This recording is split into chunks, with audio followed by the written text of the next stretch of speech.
Hello and welcome, everyone. I'm excited to share today's listener question. They write, I worry the risk of not being on a statin is higher than the risk of being on one. I heard this is a lifelong decision, so I don't want to take it lightly. I love this listener's question. Most people ask, are statins safe? This person instead wants to know the risk-reward calculation for taking a statin. They send us tons of data, like 9 years of blood work and other health history. I'll walk through it all to better inform the listener's decision.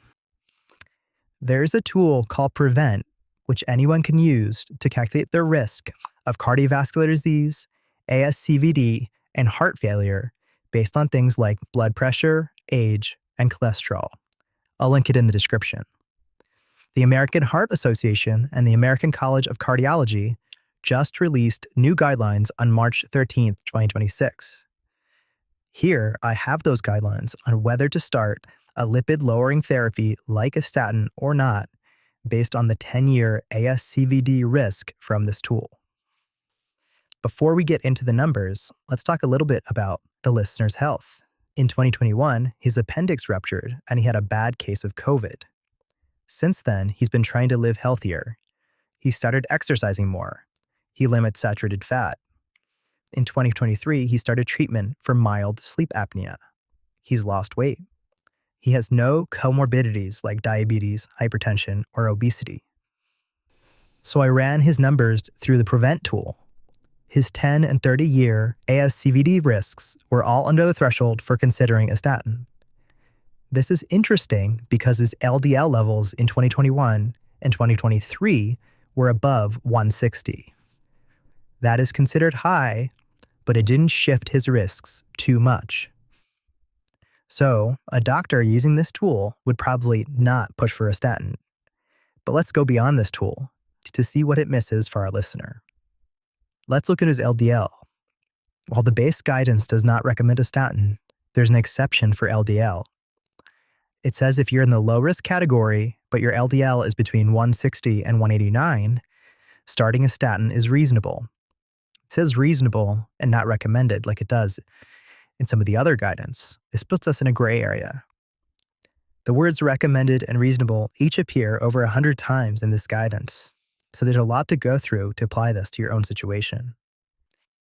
ApoB counts the number of ApoB particles found on harmful cholesterol. LDL measures the mass of LDL particles. ApoB is a better measure of risk than LDL or non-HDL cholesterol. So why isn't it in the Prevent calculator? Prevent relies on data from over 6 million people, and ApoB is not measured that widely.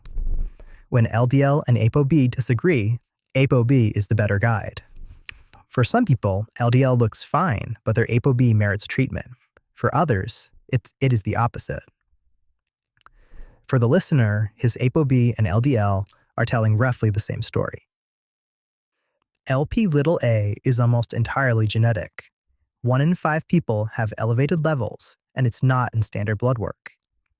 When Lp(a) is high, it builds plaque through its own separate pathway. It's an independent risk factor for ASCVD. His result? Less than 10 nanomoles per liter. That's great news. Let's summarize the details. His risk from the Prevent tool is low. His Lp(a), HbA1c, triglycerides, and insulin are all positive. ApoE and blood pressure are both neutral. LDL is pattern A, which is a good thing. LDL particle count and C-reactive protein are both borderline.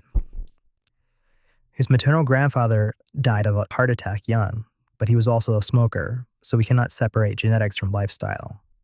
His mother has high cholesterol. What's working against him? His LDL and ApoB. Now let's talk statins. There is a meta-analysis of 28 trials. It found for every 39 points you lower your LDL, major vascular events drop 21%. What about side effects? 5 to 10% of people report muscle pain. Most of the time, it's mild. A large study showed diabetes goes up 9% with statins, but those people were largely borderline.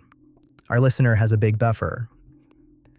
Most people tolerate statins without issue, and when side effects do come up, you can always switch to a different statin or a different lipid-lowering medication. So what's the risk-reward? He is 39. This is not a 10-year question. This is a rest of his life question. No clinical trial follows people around for 40 years. The longer-term risks of taking a statin are from observational studies and extrapolation. The risk of not taking a statin is much better understood. Atherosclerosis is cumulative. Cumulative ApoB exposure drives plaque buildup. Dropping LDL from 120 to 80 drops cardiac event risks by over 20%. Therein lies the decision. This is not medical advice. This is just information to help you become better informed. That's it for today. Thanks for listening. If you have a health question you would like us to research, send us an email to healthroomquestions@gmail.com.